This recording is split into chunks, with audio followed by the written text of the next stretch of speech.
Bonsoir et bienvenue dans cette nouvelle vidéo. J'espère que vous allez bien, j'espère que peut-être vous êtes prêts pour fêter Halloween. Ce soir nous allons être de la nuit de dimanche à lundi, ça sera le 31, peut-être que vous allez le faire le lundi soir ou ce soir. Tout d'abord, sachez que de base, ce n'est pas cette vidéo-là que je voulais faire. J'avais, on va dire, un petit projet personnel, je voulais vous lire une histoire différente de celle de d'habitude, dans un endroit différent, avec... J'ai pas pu faire comme je voulais. C'est souvent le cas d'ailleurs, mais c'est toujours un manque de moyens ou de temps. Mais surtout de moyens cette fois-ci, parce que pour filmer en extérieur ou ailleurs qu'ici, j'ai besoin d'un micro-cravate et ce qui va avec, comme ça au moins le son est toujours bon, parce que là le son il est bon que parce que j'ai mon micro spécial, parce que le micro de la caméra elle-même n'est pas vraiment au rendez-vous, la qualité n'y est pas. Je me suis dit que en cette nuit d'Halloween, enfin futur Halloween, comme je vous le dis à minuit, ça sera vraiment le 31 octobre, j'avais envie de vous raconter des histoires personnelles qui m'est arrivées, donc c'est pour ça que je préfère prévenir d'avance pour ceux qui y sont sensibles. Je vais vous parler de mes expériences, on va dire paranormales ou bizarres qui me sont arrivées quand j'étais enfant. Donc s'il y en a qui sont sensibles parmi vous, n'hésitez pas à quitter la vidéo. C'est pas que ça va être du gore ou du vraiment très bizarre, hein, mais il y a des choses que je n'arrive toujours pas à expliquer dans ma vie, qui m'est arrivé quand j'étais jeune. Parce que quand on est enfant, c'est comme les animaux, on a un sixième sens que les adultes n'ont plus. Donc on arrive à entendre ou à voir des choses qui s'estompent avec le temps. Écouter des histoires de chair de poule, c'est fictif, donc ça nous va. Regarder des films d'horreur, c'est pareil. Tant que ce n'est pas basé sur des faits réels, on a un a priori différent de quand le film commence et que c'est écrit basé sur des faits réels. Donc là on commence un petit peu à avoir la pétoche. Mais ici ce sont des histoires que j'ai vécues. Donc l'attention va être différente par rapport aux histoires de chair de poule. Il y en a 4 en tout. Je ne sais pas combien de temps la vidéo va durer, j'espère qu'elle vous plaira. Je ne pense pas qu'elle va vous relaxer, ça m'étonnerait que vous vous endormiez avec ce genre de vidéo. On va commencer avec la première histoire. Je devais avoir 10 ans. J'étais avec ma maman dans un appartement et c'est souvent vers 8h, 8h30 du soir que les beaux films commençaient. Moi je voulais les regarder avec ma mère, mais elle ne voulait pas, il était tard, le lendemain c'est l'école, donc il faut aller se coucher. Donc je vais au lit, et je vous situe un petit peu la disposition de ma chambre. Elle était rectangulaire, assez longue, avec la porte en plein milieu. Mon lit était dans une des extrémités de la pièce, et dans l'autre extrémité, après la porte, il y avait un grand dressing. Mais derrière ce dressing, il y avait encore un espace. Un bon mètre et demi, peut-être 2, allez, je dirais 2 mètres. On pouvait écarter les bras, on touchait le dos du dressing et le mur. Donc on pouvait passer, mais pas de quoi bouger aisément. Il faut savoir que j'aime beaucoup pour dormir, c'est le silence absolu et le noir absolu. S'il y a une lumière dérangeante, je vais avoir très difficile à m'endormir. Je pousse un peu les bougies parce que je commence à avoir chaud. Et s'il y a un bruit, comme ça arrive souvent ces temps-ci, il y a toujours un chien qui aboie pas loin, toujours vers 2h du matin, ça m'empêche de dormir. Donc j'aime l'obscurité et le silence. Et j'ai beaucoup de mal à m'endormir très vite. Mon père ou ma copine, elle, dès que, peu importe l'heure, dès que ça ferme les yeux, ça dort. Moi non, moi je suis quelqu'un qui pense beaucoup, qui réfléchit beaucoup, qui m'imagine beaucoup de choses. Donc je prends mon temps pour m'endormir. Enfin, je prends mon temps, c'était pas moi qui le décide. Je mets du temps pour m'endormir. Donc, je vous explique cela parce que quand je vais me coucher, je me mets dans mon lit, je suis frais. Je suis pas fatigué du tout parce que je veux rester avec ma mère regarder un film, donc je suis frais. Mes sens sont à l'écoute. Je venais de me coucher dans mon lit, je dis bonne nuit à ma mère. Elle ferme la porte de ma chambre. Je l'entends marcher dans le corridor et fermer la porte du corridor. À peine 2-3 minutes après, je vous le jure que c'est vrai ce que je vous raconte. J'ai jamais pu expliquer non plus c'était quoi qui m'était arrivé ce soir-là. J'étais encore frais dans mon lit, je venais à peine de me coucher et de dire bonne nuit à ma mère. que distinctement, derrière le dressing, parce que je sais précisément d'où le son venait, ce n'est pas genre « oh j'entends quelque chose, je me demande d'où ça vient ». C'est réellement, ça se passait réellement derrière mon dressing. J'ai entendu une voix distincte, mais très venant de la gorge, bizarre, et qui disait « Hey, attends ». Donc « Hey, attends ». Attends quoi? Mais je l'ai jamais su. C'est pour ça qu'encore aujourd'hui, heureusement, je suis sain d'esprit. Quand j'ai entendu cette voix, j'ai eu très peur. J'ai eu des frissons partout, mon cœur a commencé à battre à 100 à l'heure. J'ai crié après ma mère, qui est bien évidemment venue me voir, et qui ne me croyait pas. Elle a regardé derrière le dressing. Vous savez les clichés des films d'horreur, la mère ou le père regarde sous le lit, derrière le dressing. Mais il n'y a rien. Évidemment, il n'y avait rien. Moi, dans ma tête de gosse, j'avais très peur. Ma mère, elle me dit « Retourne te coucher », ce qui était impossible. Elle ferme la porte, il fait de nouveau noir, on est de nouveau plongé dans le silence, et j'attends. J'attends quelque chose, mais qui n'est jamais arrivé, heureusement d'ailleurs. Ma copine veut avoir un Ouija. Elle veut essayer de voir s'il y a quelque chose après la fin, donc dans l'au-delà. C'est quelque chose que je refuse. Elle veut savoir, moi non. Parce que si on commence à chipoter un petit peu dans les vérités qu'on ne devrait pas savoir, bah après on le regrette. Et elle me dit non, mais si tu veux, je le ferai pas à la maison. Ouais, mais peu importe, même si tu le fais dans un autre pays, si tu arrives, entre guillemets, à entrer en contact avec un mauvais esprit, il te suit partout. Donc tu risques de le ramener à la maison. Et je suis déjà assez poissard comme ça. Donc, comme on dit, ne tentons pas le diable, il ne faut pas jouer avec ces choses-là. Parce que dans les histoires qui vont suivre, c'est parce que des gens ont joué avec ces choses-là que j'ai été témoin de certaines choses. Elle voudrait savoir parce que dans toute sa vie, elle n'a jamais été témoin de ce genre de choses. Et tant mieux, vous allez me dire. Parce que c'est sa phobie de ne pas savoir ce qu'il y a après, donc... Mais bon, ne soyons pas trop curieux. Dans la deuxième histoire, et j'ai envie de dire la troisième et la quatrième, mais je vais pas les dire tout en même temps, vous inquiétez pas. Je dis ça parce que ce sont toutes des anecdotes qui me sont arrivées au même endroit. J'étais chez mon petit cousin, et on regardait un film d'horreur. Vous allez me dire, classique. Mais c'est un film d'horreur qui nous a marqué pendant des années, à cause de sa fin.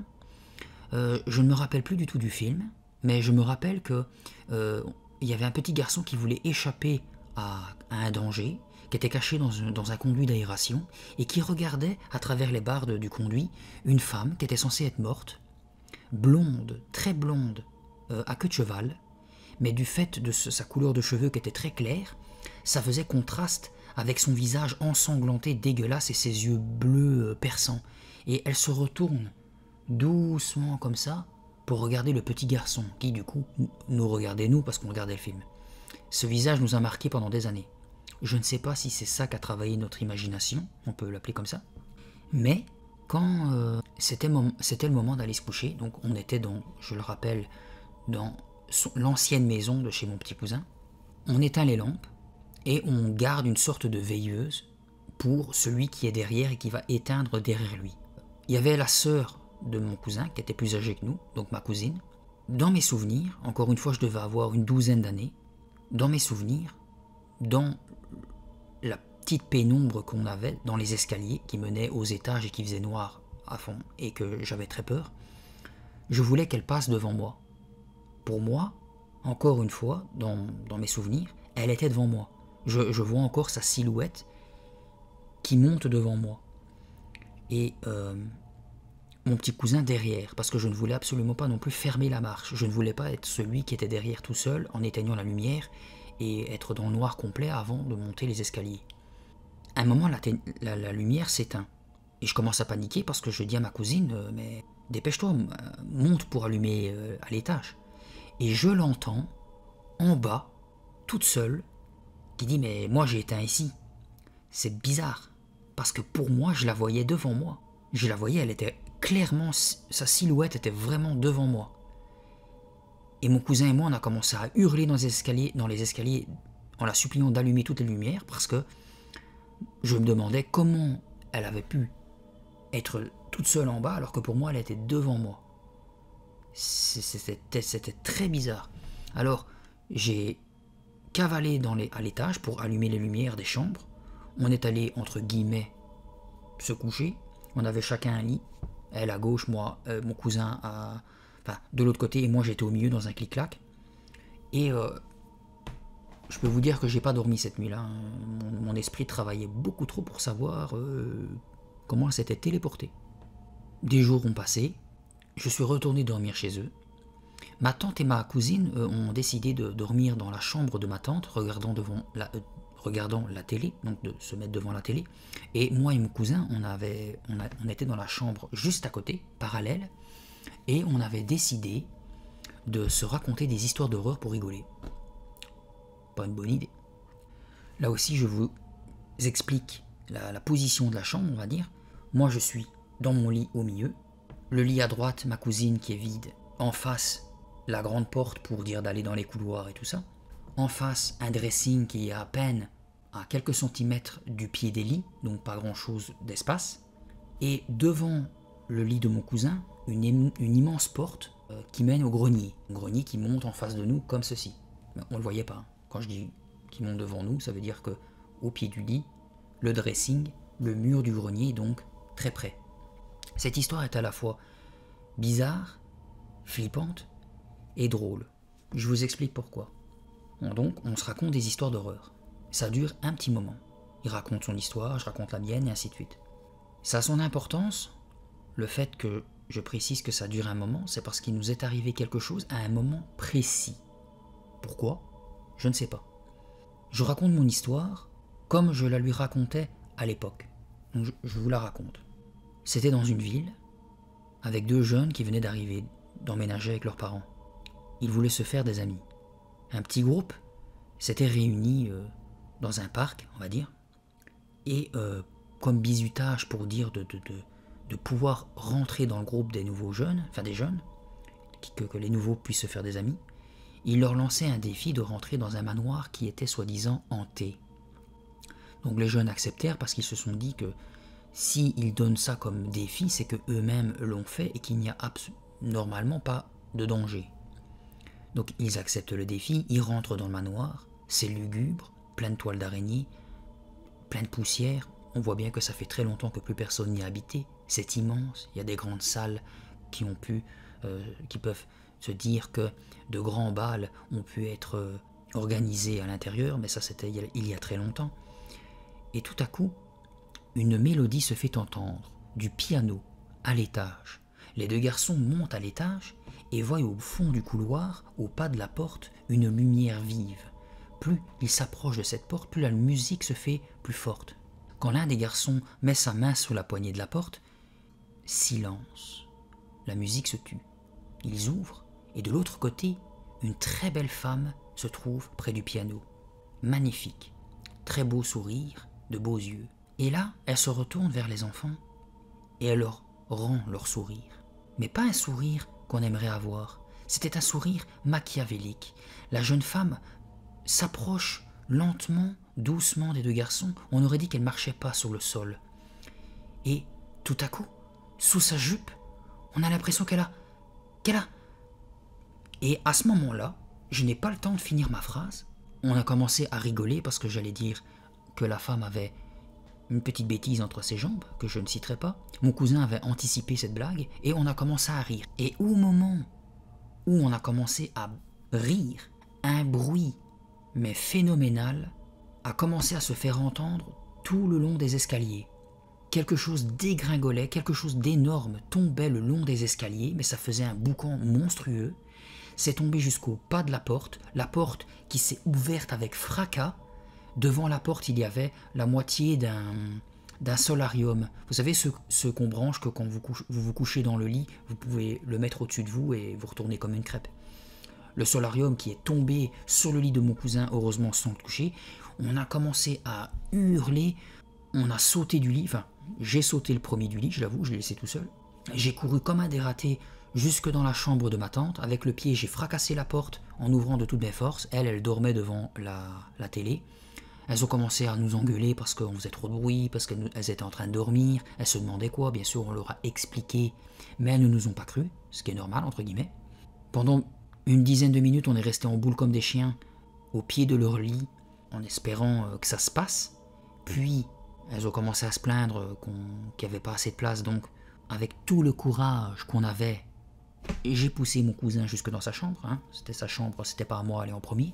Il allume la lampe, et ce qui est très étrange, c'est qu'au pied des escaliers, donc comme je vous le rappelle, le solarium qui était presque couché sur son lit, la porte qui était grande ouverte, la pénombre était dans les escaliers, on voyait pas grand chose, mais au pied des escaliers, ce qui avait fracassé la porte et l'avait grande ouverte, c'était une immense caisse, donc un énorme carton rempli de chaussures.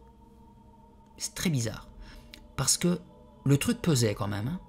La peur s'était calmée, mais il y avait quand même des questions qui restaient en suspens. Donc, ce qu'on a fait, c'est qu'on a poussé les chaussures parce qu'on voulait pas trop regarder ce qu'il y avait dans les escaliers du grenier. On a poussé les chaussures pour pouvoir au moins refermer la porte. On a bloqué la porte avec le solarium et on est retourné se coucher, entre guillemets, dans mon lit à moi, en mettant toutes les couvertures et les coussins pour s'étouffer limite. Ça a duré une demi-heure parce qu'on étouffait réellement après, on n'arrivait plus à respirer, donc on s'est mis chacun dans notre lit. Et on a commencé à réfléchir. Pourquoi il y avait une caisse qui est tombée pile à ce moment-là? Et comment ça se faisait qu'elle était prédisposée à tomber? Je veux dire, elle était quoi? Tout en haut des marches, mais vraiment à la dernière marche, à la limite du rebord, en train de basculer pour savoir quand est-ce qu'elle allait tomber au bon moment de mon histoire? C'est vraiment bizarre, non? Normalement, quand vous rangez une énorme caisse, vous le mettez dans le fond du grenier, voire empilé.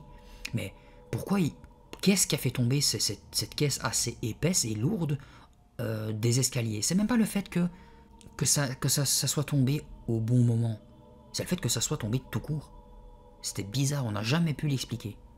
Bon, bien sûr, le lendemain, quand il faisait bien jour et bien clair, on a tout rangé, mais on n'a toujours pas compris ce qui s'était passé.